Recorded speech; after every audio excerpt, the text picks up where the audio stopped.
ও আমার ভাই ও বোনেরা, এই পৃথিবীর ব্যথা যদি তোমায় ক্লান্ত করে তবে দুঃখ করো না, কেননা এমনটা হতে পারে যে আল্লাহ তোমার ব্যাকুল কণ্ঠ শুনতে চান তোমার দোয়ার মাধ্যমে। তাই তোমার প্রবৃত্তিকে ঢেলে দাও সিজদাতে, আর মনে রেখো আল্লাহ কখনো ভুলে যায় না।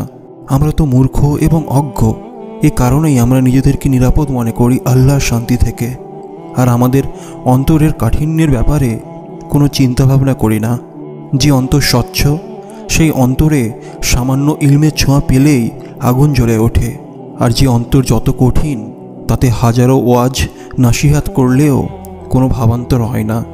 ঘুম ভাঙার পর যদি নিজেকে কবরের বদলে মাটিতে দেখতে পান, নিশ্চিত হবেন আল্লাহ তোমাকে নতুন জীবন দান করেছেন। প্রতিটি সেকেন্ডকে আল্লাহর নিকটে কাজে লাগাতে পারবেন ইনশাআল্লাহ। আল্লাহর দরবারে হাত উঠালেই চোখ দিয়ে টপ টপ করে পানি ঝরে। এত বড় নিয়ামতের বিপরীতে এক জীবনে আপনার আর কি চাই? রবের কাছে প্রাণ খুলে কাঁদতে পারাও এক বিশাল বড় নিয়ামত, যা সবাই পায় না। আল্লাহ যাকে পছন্দ করেন কেবল তাকেই এই নিয়ামত দান করেন। এটা বলবেন না যে অমুক ব্যক্তি প্রয়োজনের সময় ছাড়া আমাকে চেনে না, বরং এটা বলুন সকল প্রশংসা তার, যিনি আমাকে মানুষের প্রয়োজন পূরণের সামর্থ্য দিয়েছেন। অতি সাধারণ কিছু চাইতে গেলেও যে চোখে পানি চলে আসতো, সারাদিন আল্লাহর নাফরমানিতে কাটিয়ে সে চোখ আজ মরুভূমি, কাঁদলেও চোখে পানি আসে না। কি এক জিল্লতির জীবন! তোমরা তোমাদের প্রিয়জনের সাথে প্রতারণা করো না। জিজ্ঞাসা করা হলো, প্রিয়জনদের সাথে কেউ গাদ্দারি করতে পারে? হ্যাঁ পারে। তোমার কাছে তো তুমি নিজেই অত্যাধিক প্রিয়, তবুও তুমি গুনার মধ্যে লিপ্ত রয়েছ। এটা কি গাদ্দারি নয়? হে আমাদের রব, আমাদেরকে পথ প্রদর্শনের পর আমাদের অন্তরসমূহ বক্র করবেন না, এবং আমাদেরকে আপনার নিকট হতে করুণা প্রদান করুন। নিশ্চয়ই আপনি সুখ প্রদানকারী। আমি অশ্লীলতার মতো নিকৃষ্ট কোনো আখলাক দেখিনি, শুধু মনেই না, চেহারার পবিত্রতাও এটি নষ্ট করে দেয়। সমস্যা হচ্ছে বর্তমানে আমাদের চোখ খুব সহজেই এই অশ্লীলতার অভ্যন্ত হয়ে পড়ে, ফলে সে শালীনতার মাঝে কোনো সৌন্দর্য খুঁজে পায় না। হালালের তৃপ্তি কাকে বলে তাকে বোঝানো যায় না। মানুষ প্রার্থনা করার সময় ভাবে স্রষ্টা সব দেখছেন, কিন্তু নিন্দা করার সময় সেটা ভুলে যায়। পুণ্য করার সময় ভাবে স্রষ্টা সব দেখছেন, কিন্তু পাপ করার সময় সেটা ভুলে যায়। কাউকে দান করার সময় ভাবে স্রষ্টা সব দেখছেন, কিন্তু চুরি করার সময় সেটা ভুলে যায়। কারো সেবা করার সময় ভাবে সবার মধ্যেই স্রষ্টা আছে, কিন্তু কাউকে আঘাত করার সময় সেটা ভুলে যায়। তারপরেও মানুষ নিজেদের বুদ্ধিমান মনে করে। জেনে রেখো, কোনো কিছুকে আল্লাহর চেয়ে বেশি ভালোবাসলে নিশ্চিত ওই ভালোবাসার বস্তু দ্বারাই আঘাত পেতে হয়। রিজিক মানে সবসময় খাবার, টাকা পয়সা, সম্পদ আর সচ্ছলতা নয়। দিনের জ্ঞান, উত্তম আমলের সুযোগ, সুসন্তান, সংসারে শান্তি, অন্তরের প্রশান্তি, উত্তম চরিত্র আর ধৈর্য ধরতে পারার শক্তিও রিজিকের অন্তর্ভুক্ত।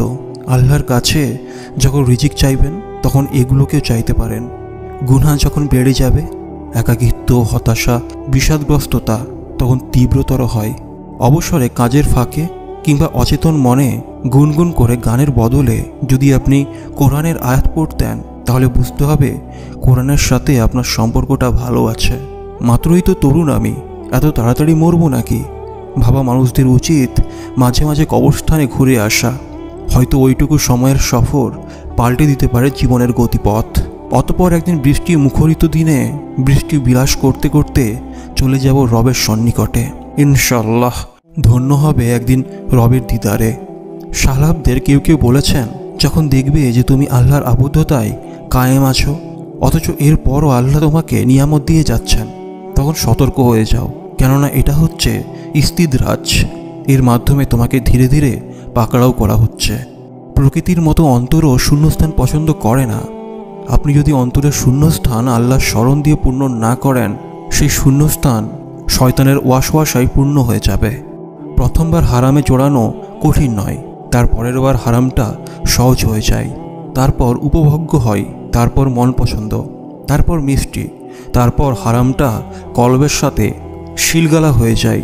তারপর কলব বা নাফস নতুন হারাম খুঁজতে নেমে পড়ে। আলহামদুলিল্লাহ, মানুষের ওই সমস্ত ভুল বোঝা, অবহেলা এবং উপেক্ষার জন্য, যা আমাকে মনে করিয়ে দেয় এক আল্লাহ ছাড়া আর কারো উপরই ভরসা করা উচিত নয়।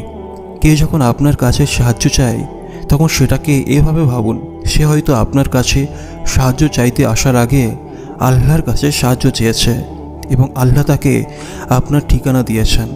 ফেলে আসা জীবনে কিছু বিষয় এমন ছিল যেগুলো আল্লাহর কাছে শত চেয়েও পাইনি। আসলে সেগুলো বাস্তবে কল্যাণ হলেও আমার জন্যে অকল্যাণ ছিল। সব কিছু আপনার ইচ্ছে মতো না হলেই ভেঙে পড়বেন না। নিশ্চিত হন আপনার ইচ্ছে মতো না হলেও তা কিন্তু আল্লাহর ইচ্ছে মতো ঠিকই হচ্ছে।